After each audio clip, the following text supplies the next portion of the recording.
am Chair Sherry Weiner, and I am going to call the September version of the Board of Fair Commissioners meeting to order. Want to provide the legal notice is information for our audience. If you're not satisfied with the decision made by the Board of Fair Commissioners today, you may appeal the decision by petitioning for a writ of cert with the Davidson County Chancery or Circuit Court. Your appeal must be filed within 60 days of the date of entry of the board's decision. To ensure that your appeal is filed in a timely manner and that all procedural requirements have been met, please be advised that you should contact your own independent legal counsel. I'd like to seek approval of the minutes from the previous meeting. I'll give you a minute to take a look.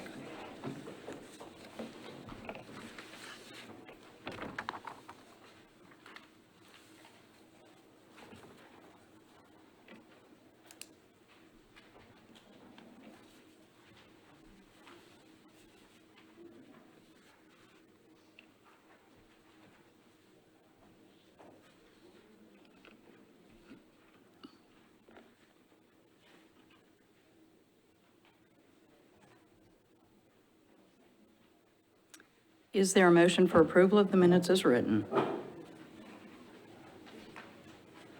So moved. Is there a second?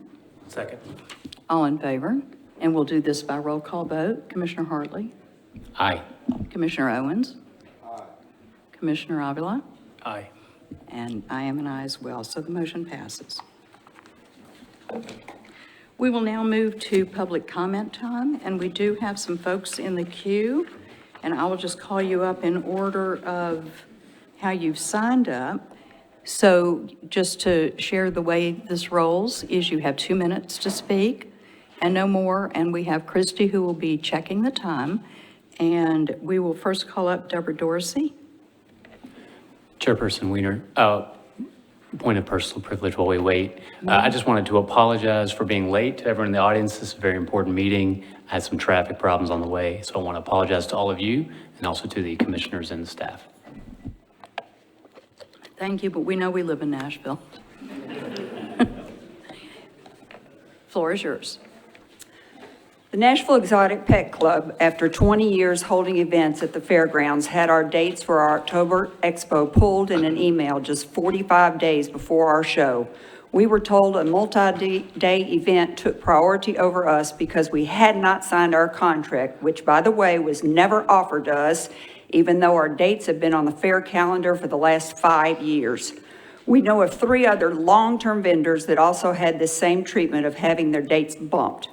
We've been advertising these dates for 2 years and had over 120 vendors signed. We were expecting over 10,000 people to attend that weekend, many of whom we will not be able to reach to let them know you canceled us.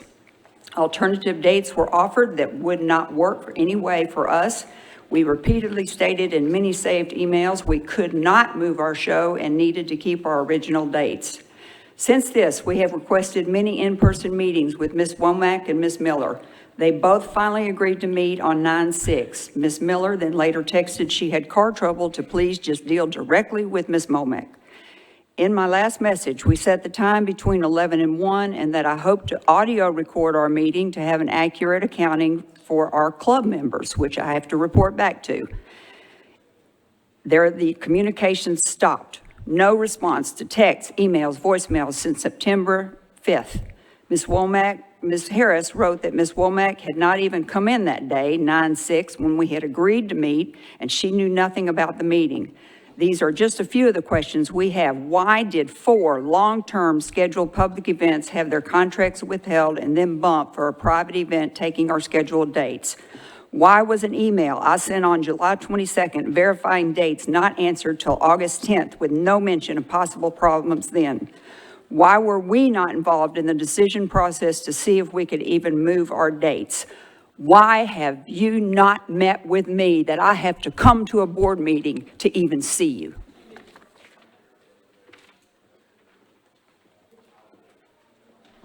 And next would be Brendan Reynolds.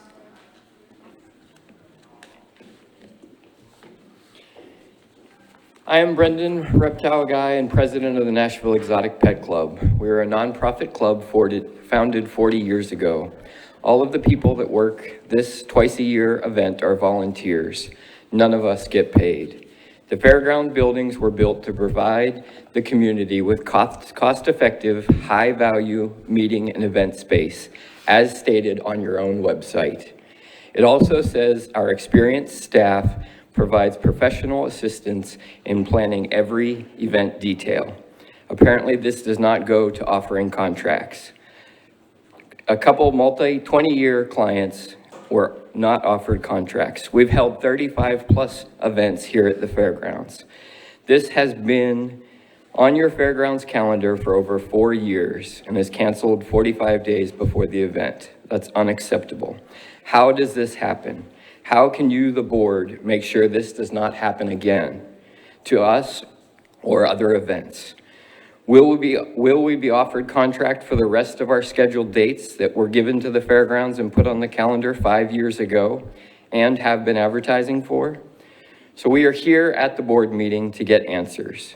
We asked to be put on the agenda, but were denied. We were told we could have 2 minutes in the public comment section, so here we are, but I'm not sure we'll get any answers here either. We were told because we don't have a contract, they can do this to us. I cannot give you a contract. You have to give me a contract to be signed. That's how it works. If you would have given me a contract, I'd have signed it. We could not. You did this to us. The over 100 vendors, the 10,000 people that were planning on coming to this event from all over Nashville and beyond. I hate to hear what is going to happen to all of the smaller community events according to their very own website the fairgrounds were created for. In past board meetings over the past few months, the board has talked about bringing in national shows. You're at your 2 minutes. This is not what I'm the sorry. fairgrounds is used for. The I'm sorry, your Music 2 City minutes is up. Center has national events, not the Nashville Fairgrounds. Thank you. Steve Beamer, please. My name is Stephen Beamer. I own and operate the Reptile Collective out of Smyrna, Tennessee. I won't get into the semantics on who did which or why the Nashville Pet Expo isn't going to happen on our pre-selected dates that have been on the fairgrounds calendar and honored for the past 4 years and beyond up until this show. I would, however, like to express what this snafu means to myself and my family, and literally thousands of others from Middle Tennessee and surrounding. This show has become a fixture of Music City, providing hundreds of families at every show an opportunity to spend time with and learn about exotic pets, many of which may be a better fit in some households than more traditional pets, and some that they would never get an opportunity to interact with otherwise. Whether they are able to own an exotic at that time or not, it is an educational experience that allows local businesses, breeders, and hobbyists, as well as out-of-state vendors to exhibit, teach, and market supplies and offspring to our local Nashville community and surrounding. This show is the largest and most unique of its kind. It reaches an audience in the tens of thousands, and they all look forward and plan to attend this event years in advance. For many of us, it is a crucial event that provides a large portion of our income for the year. Not having it this year will absolutely impact our local businesses and residents, as well as hundreds of vendors across this state and others. Unlike other exotic trade type expos, this one is entirely staffed by volunteers. There is zero profit by the club, and every bit of the revenue stream is donated to an exotic animal related charity. So beyond the fiscal impact of vendors and the more emotional response from attendees, it will prohibit thousands of dollars in donations that would have gone directly to charity. And I'm very curious to see who will benefit and profit from that weekend instead. Thank you for your time. Thank you for coming. Beth Rowan?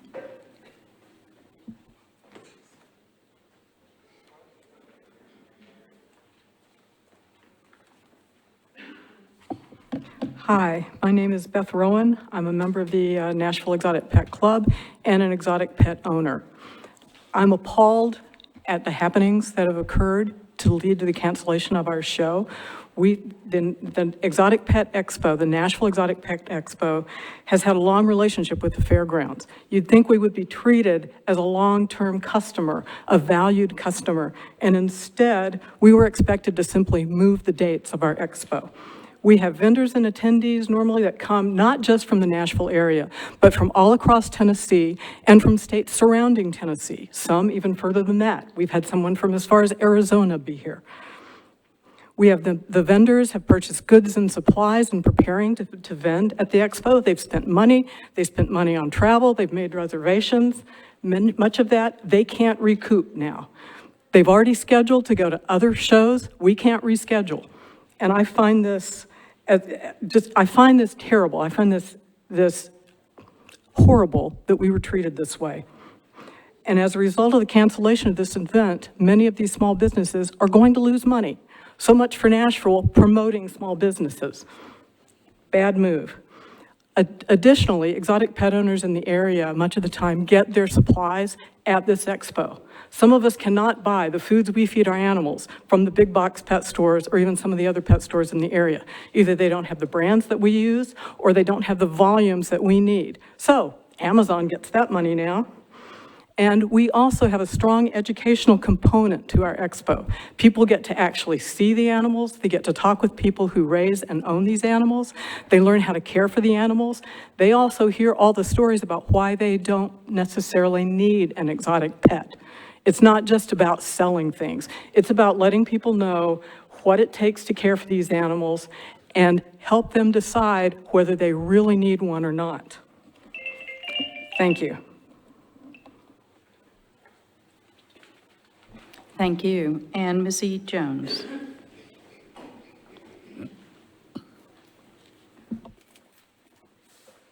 Hello, I'm Missy Jones, and I am actually the Vice President of the Nashville Exotic Pet Club. My question and concern now to the board is, since this was done to us this time, do we have any guarantee from you that it will not happen in the past or in the present or in the future? Because as they stated, we have so many vendors who purchase ahead of time. This show is big enough that they pay their large amount of their bills through this one show. Also, they breed in order, and that, I know y'all don't know about the breeding of these animals, but the breeding alone is a massive undertaking. And so they have prepared in advance to have this ripped out from under them. It has tarnished our reputation because now what guarantee do they have that this won't happen in the future? Which also has prevented us the money that we would have made on this after our cost. You know, we pay you all. We pay, you know, for certain supplies to have for this. And then the money that we make after that, it is all given away to other not-for-profits. So what guarantee do we have from you all in the beginning that, or in the future, that this will not happen to us again? That our vendors can count on us and know that when they make their reservations, when they do their breeding, when they're buying all this feed and toys and cages and everything that they need to bring, how do they know that this won't happen again in the future? Thank you so much. And Cynthia Moynihan.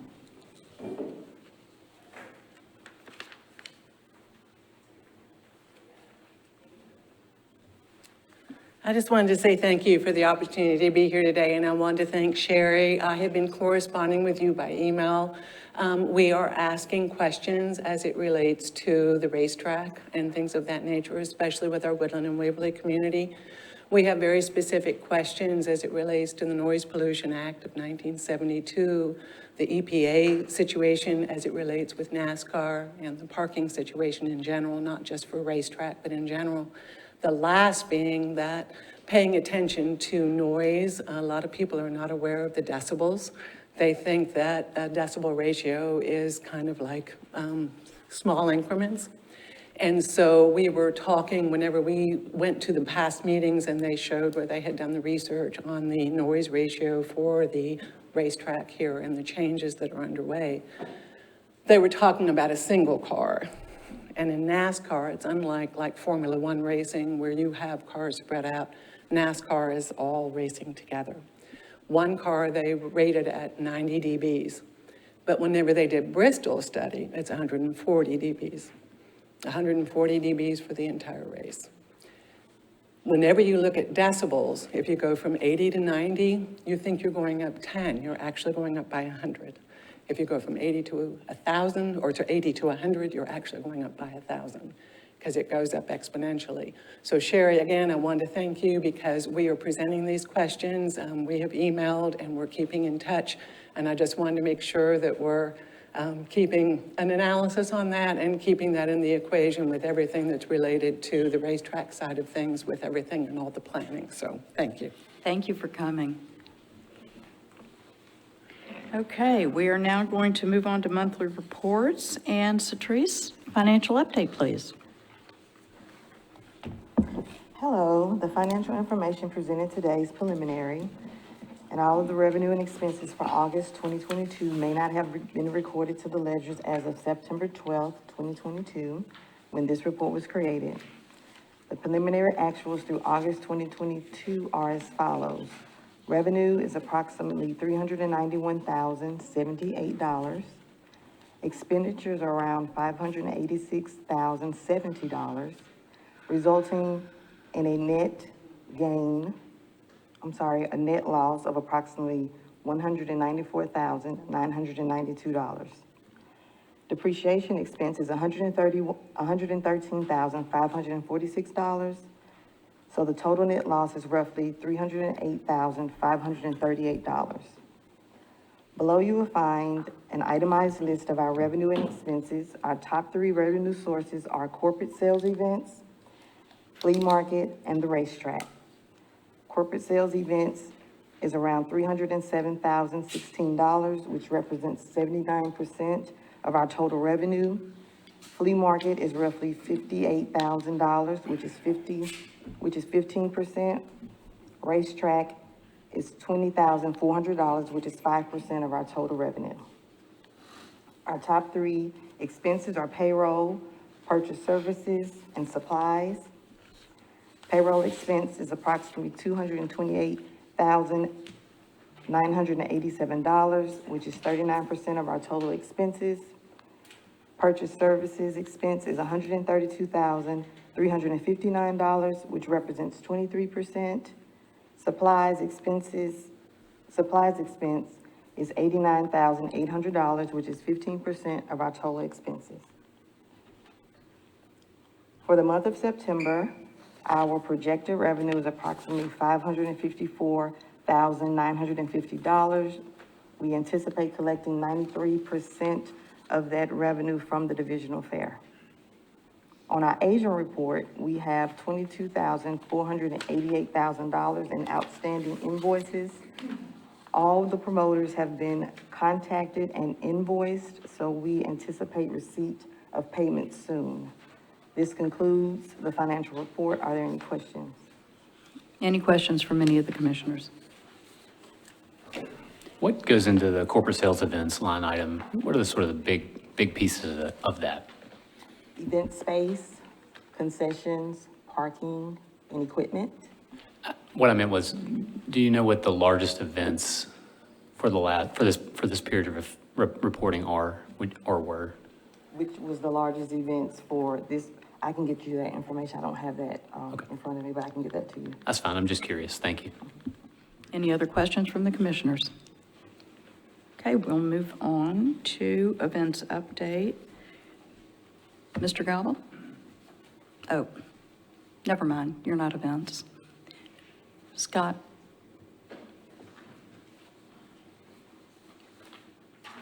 I was getting ahead of myself. I was okay. That'd be fine. Well, good afternoon. Just want to give a quick update on the Nashville Fair. Today, we've got beautiful weather. It looks like this week's going to be beautiful, so we're excited about that. This last weekend, of course, we didn't work out well. We worked with Leland best we could on good weather, but it just didn't happen. But we're moving forward. Just to update on the livestock end of things in agriculture, the barns were full this weekend, had great shows. A lot of the exhibitors that came in that had some concerns, they love the facilities, they love the show barn being in the air conditioned. Also, our activity hall has been a huge hit with our dairy barn, dairy bar, and our live animals inside for farm animals. Our creative arts building, and of course our butterfly exhibit, all that, the kids just love it. So we had a great opening ceremonies. The weather held off just in time to get that in before it started drizzling. But overall, no major events or anything like that. Just even, just wish we had better weather. So we'll move forward with that. But overall, we're pleased and excited to have a good end of the fair here. So a good run. Any questions? Any questions from the commissioners? I'm going to take a point of privilege because I was there at the opening and stayed and walked around the midway and saw the animals and did not milk a cow, and I'm not going to get to, but that's okay. Ate cotton candy, which my life is now complete and full. It's great. Y'all done an incredible job, and watching you guys work the last week hands-on like you have, my hat is off to every single person that has touched this event and has touched this property, because the staff here is above reproach. They've done great. For sure, they've worked very hard. It's a lot of work that goes in for 2 weeks to get the facility prepared for a fair, and the best yet to come, cleanup for flea market. So we've got a week of cleanup, and that's the best part. But couldn't ask for much better on that. We got a lot of folks that have put a lot of blood, sweat, and tears in the fair, and we're very thankful for that. Thank you. It'll be the first of many. Yeah. Executive Director's report, there is none today. We will move to old business, and now, Mr. Gobble, it's your turn. We will move to, Ed, it's up to you, Fairgrounds Improvement Project. Awesome. Well, good afternoon, board, staff, council. I'm going to be giving a budgetary update on the Fairgrounds Improvement Projects. You should have in your packets 2 sheets representing kind of 3 segmentations of the budget. I'm going to start with the blue sheet, primarily focusing on the Fairgrounds project. You will see as you look at the top of that sheet, we're at that kind of 98, 99% range. I will, of course, always give my caveat that the numbers and budgetary review that I'm giving is based off of invoicing submitted to date, but that's about 30 to 45 days at least in arrears of what's actually taking place out on site. I'm pleased to note we're at that point where there's about $1 million left in the Expo budget. So the next time you see me, that number will be below $1 million. We've come a long way out here on site. Really great to have accomplished as much as we had and to still have the funds that we have remaining. I think it's a testament to the work that we've done over the past month and kind of going into the next couple months. Those line items will start to move down. The area that will have the most movement will be in the FF&E space. There are also a couple of I would say tasks and work orders that have also been put in for things at the Expo Center, primarily kind of on the exterior of the building.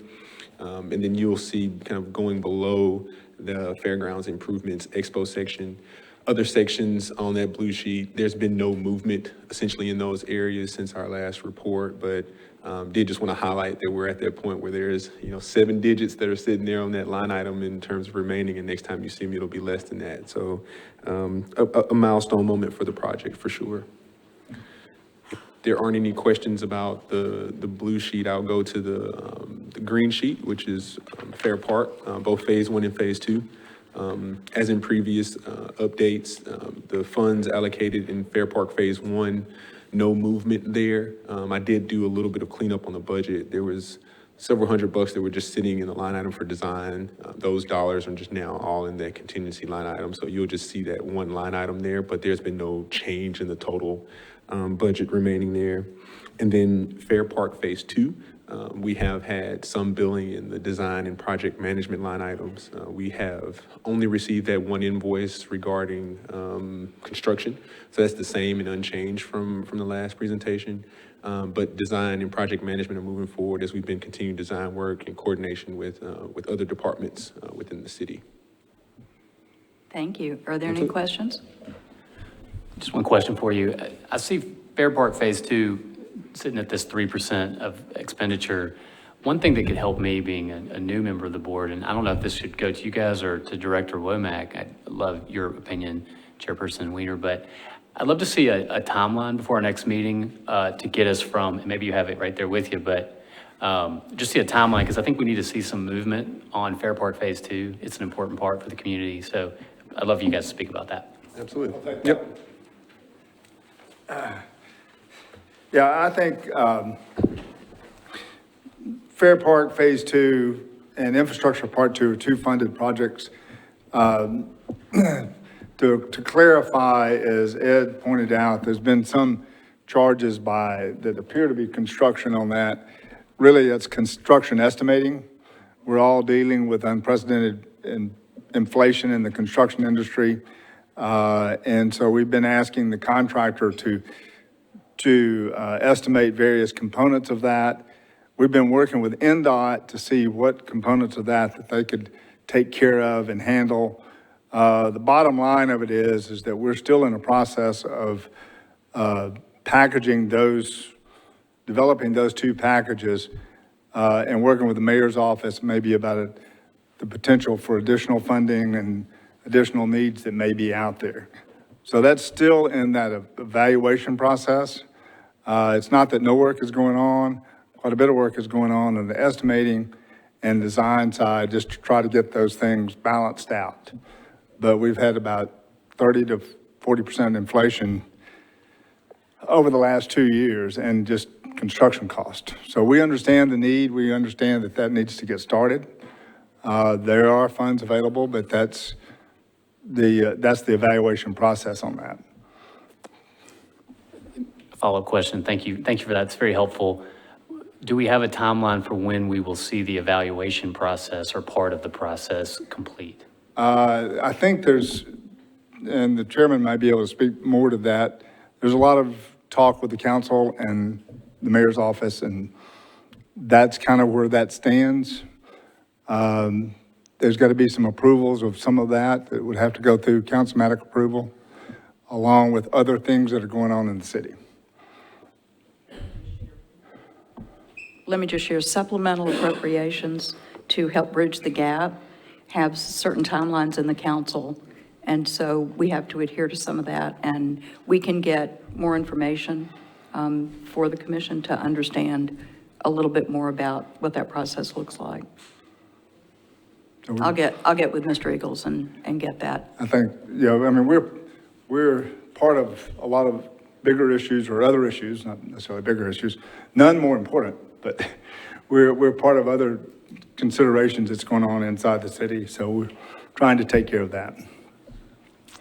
Also, the Expo Building is, as Ed mentioned, we have a little bit of funds that we didn't have to spend on some earthwork and some other things that we had held for, so we've got that, I think you mentioned about $1 million left over. Some of that's being done to upgrade some of the elements around the building itself. On the multipurpose building, we're going to be able to add and close in another bay. That's all being considered. The multipurpose building also has to interact with the infrastructure project for water and utilities. So all of that is kind of coming together, and we're in the hopefully final stretch on the multipurpose building. Infrastructure is essentially complete. The roads were finished just in time to turn them over to Scott. And so if you walk down Wedgwood, it's all ready for stripes and traffic. So once the flea market is over, once the fair's gone and the flea market is over, we'll come in, we'll stripe it, we'll punch it one more time, and then it should be essentially finished at that point. We're continuing to coordinate with mixed use on their work and their construction, and I do want to compliment David and Scott and Laura's entire team on working well with all the various parties on board. You know, we started out at one point in time with, I think, 4 different contractors working on this site. We're finishing them off slowly. So we'll but everybody's worked extremely well together, and it's made it go smoothly. So, any more questions? I just had a question. So a few months ago, we did an ADA tour. Right. And I think it'd be helpful to get an update maybe for the next meeting as to what updates have been done. I did notice when I came to the fair on Saturday with my children that the railing, that access railing that was damaged a couple of months ago and it still hasn't been fixed. So as I think about our ADA access, we had talked about some initial striping that was going to be low cost. I haven't seen any of that work being done, and I think we need to follow up on some of the community requests for ADA access, especially as we think about the games and the fair and other things Right. going on campus. Yeah, I think a small amount of signage has been done, but which railing are you talking about that's been damaged?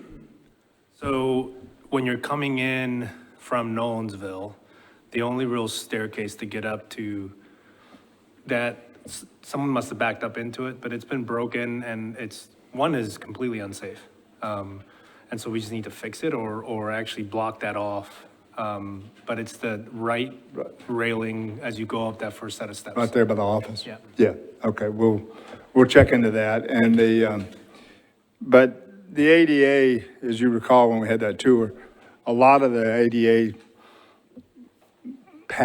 circulation path was going to be taken care of in the infrastructure project. So since that's essentially done, that's out there and available. So we made some progress. Some of the striping could be done, and we'll try to get that done. Anything else? Thank you. Thank you. Ms. Kavara, do you have a report? Mr. Melton, do you have a report? This will be on mixed use. Good afternoon, Commissioners. Thank you for having me. So I'm reporting on the construction for 445 Benton Avenue, which is the first phase of the mixed-use project. Currently, you'll have noticed we installed a tower crane about 2 weeks ago, so that's probably the thing that the community will notice the most. We also finished 100% complete with foundation work and slab on grade, so the drill pier work is complete. We're preparing to receive our wood framing in the month of November, and our garage construction will be starting after the holidays around the first of the year. Our construction traffic continues to flow out to Craighead through Gate 7, so no neighborhood impacts there, and that'll continue to be the case for the next number of months. We do appreciate the coordination with Trek Enterprises, Nashville Soccer Club, and especially the Expo and Fair staff have been terrific about letting us build right in the middle of everything, and it's working very well so far. So we're grateful for that, and would be happy to answer any questions you have. Any commissioners have a question? Thank you. Seeing none, we'll move on. Thank you. There is no Bristol Motor Speedway update. We will now move to the Community Impact Speedway Policy Discussion and Consideration. And do we have a representative from NIAC? Mr. Bergeron. Good afternoon, Commissioners. Jason Bergeron from the Neighborhood Impact Advisory Committee. Just a couple quick comments for you. One is just one I think always comes up in this section, which is just a continued call for transparency and engagement with the community. Obviously, there was a late agenda item added to the agenda last week, and it's about financial considerations. But and certainly, as I'll talk about in a second, any sort of work in that regard is great. Thinking about options, but I just asked the Fair Board to consider. After 3 long years of talks about the Speedway and all those talks happening behind closed doors with very little to no public engagement, the surrounding neighborhoods are very on edge. And so when something like that pops up, I get a few dozen calls and emails saying, what is going on?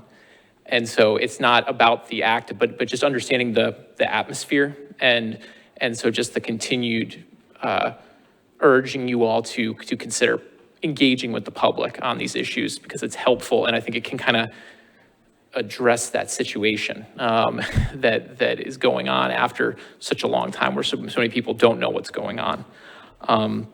As you move into your new business talking about cost assessments, I think it's great that you're looking at options, because you do have options.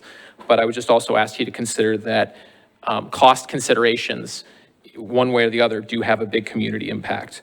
Obviously, if you go down the route of building this new Speedway proposal with SMI, and they continue their rather defiant position that they're not going to guarantee the full debt. That is huge community impact considerations, because then the community can't really count on any protections you put in the agreement, because if revenue falls short, you're going to have to add a lot more events. So there's a huge connection there between cost and community impact. If you do look at assessing the cost of maintaining the actual current facility, something that a lot of Fair Board members have tried to do over the last 5 years and have sort of been held back from doing, I would just ask that you consider the cost in scale with truly what it would mean to maintain local racing, like at the current levels with the current limits, and that it's not an exercise that's just looking to put the largest number possible on the board to make an SMI proposal seem more palatable, but rather an honest conversation to say, oh yeah, here's what it would look like. I know there was a study done in 2016 or 2017 that I'm sure Director Womack can give to you that talked about figures somewhere between $7 and $11 million in safety upgrades that could be done to the current facility.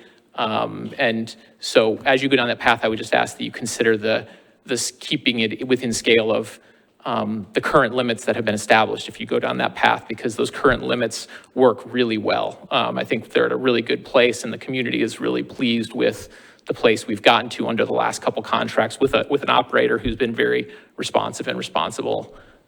He's probably been the most responsive operator we maybe have ever had at the Speedway. So thank you for your time. Thank you. We will now move to new business. I added this first agenda item myself, and here's the reason why. Transparency, respect for the neighbors, respect for the taxpayers, and respect for the charter. We have an obligation to all three, and it's essential that we not make a decision in a vacuum. That's not why we're here. It's not what we're meant to do. I cannot make a decision without all of the facts on the table, and that is why I am asking this Board of Commissioners to join me in writing a letter to the administration asking the following. We have a 2016 report on the condition of the Speedway that lacks inflation numbers and any information on continued use of this property since 2016. So we know there's continued deterioration. We have to know how to make that safe if the Bristol deal does not go through. We have to know what our options are. We have to know what the impact on the neighbors is going to be one way or the other, as well as the taxpayers. And that's what our job is. And so as chair, I could have just written the letter on behalf of the board, but that's not the way I work. The way I work is full transparency, as I promised from the get-go, and this is consistent with that. And so all I want to do is send a letter to the administration asking them for a report.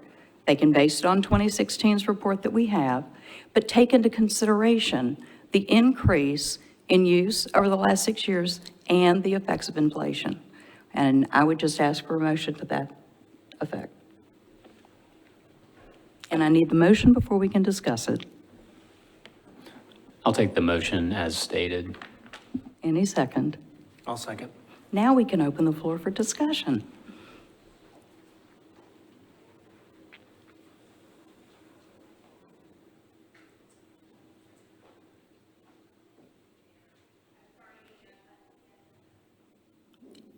Any discussion?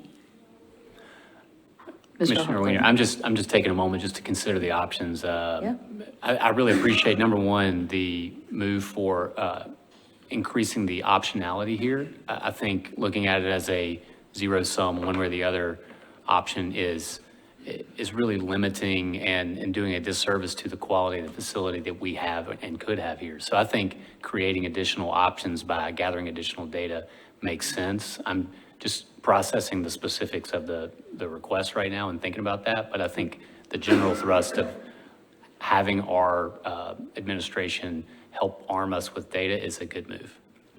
Thank you. I will add that I don't know if this goes to planning or if this goes to finance or a combination of the two, but we can make sure that we put that in the nature of the request. Any other? Yes. Yeah, I would also echo what the commissioner said, and I think, you think about 2016, you even think about the last 3 years that as a nation, right, as a world we've dealt with. Every time you come up, you talk about the increased cost of construction. Nashville's also a different city than it was 3 years ago. And so I think many of our community members don't understand what our obligations are as a fairgrounds, who we're here to serve, what the purpose and what we voted for in terms of racing on this campus. And so I think it's important to start to at least have those discussions, because I feel that many people might not know the reasons behind it. And I think the easiest way for them to do it is to say that the board is hiding something. And I think this is important for us to say, let's have an open discussion about what we have to do and what we are obligated to do because of the charter. That's right. In 2016, what was that number, if you remember? I do not remember. Christy, do you have that information? I can get it to you. We can get you a copy of the 2016 report for sure. Christy, can you send that to everybody, please? Thank you. Any more discussion? Mr. Hartley? Commissioner, I wonder if it would also be valuable, and this is a slightly different request, but again, given the time that this issue has lain fallow publicly, whether it might be good to have an analysis from Metro Legal about what the charter requirements about racing are at the facility. I mean, we have had, I respect the will of the people. The people passed a resolution regarding racing at the facility, and I'd love to have Metro Legal give us the detail of that and what sort of the parameters of what use we can have for this facility is. And that's possible. Yes, as I can look into that. Okay. So we don't need a second letter for that. Okay, I gotta have my humor reel. Okay, any more discussion? All right, do I have a call for the question? Mr. Hartley? Sorry, Commissioner, I was just considering whether it'd be wiser. I'll leave it to your prudence whether we should ask for that within a specific period of time or not. I'd leave that to your discretion, but consider that. There will be a time frame in there, absolutely, because I don't want to put the cart after the horse. It doesn't work that way. So not knowing what the time frame is for us to get any documents regarding the Bristol proposal, I just have to give them a time frame that it has to come before that or consistent with that, I think. Any other comments? I'll call for the previous question on the motion. Okay. I need a second on that. I'll second it. Thank you. All in favor of that motion? Aye. Aye. Aye. I will now call for the question. I'll do that by roll call. We'll go backwards. Commissioner Avila. I'm lost, what? Just say yes or no, you agree or don't agree with sending the letter. I agree with sending the letter. Thank you. Mr. Hartley. Aye. Mr. Owens. Yes. Motion passes. Seeing no more business on the agenda, I consider this meeting adjourned. Thank you.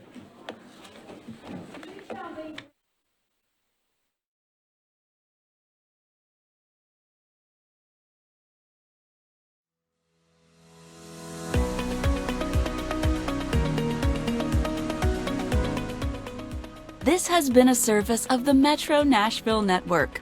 If you would like to see this presentation again, or for more information on this and other programs, visit nashville.gov.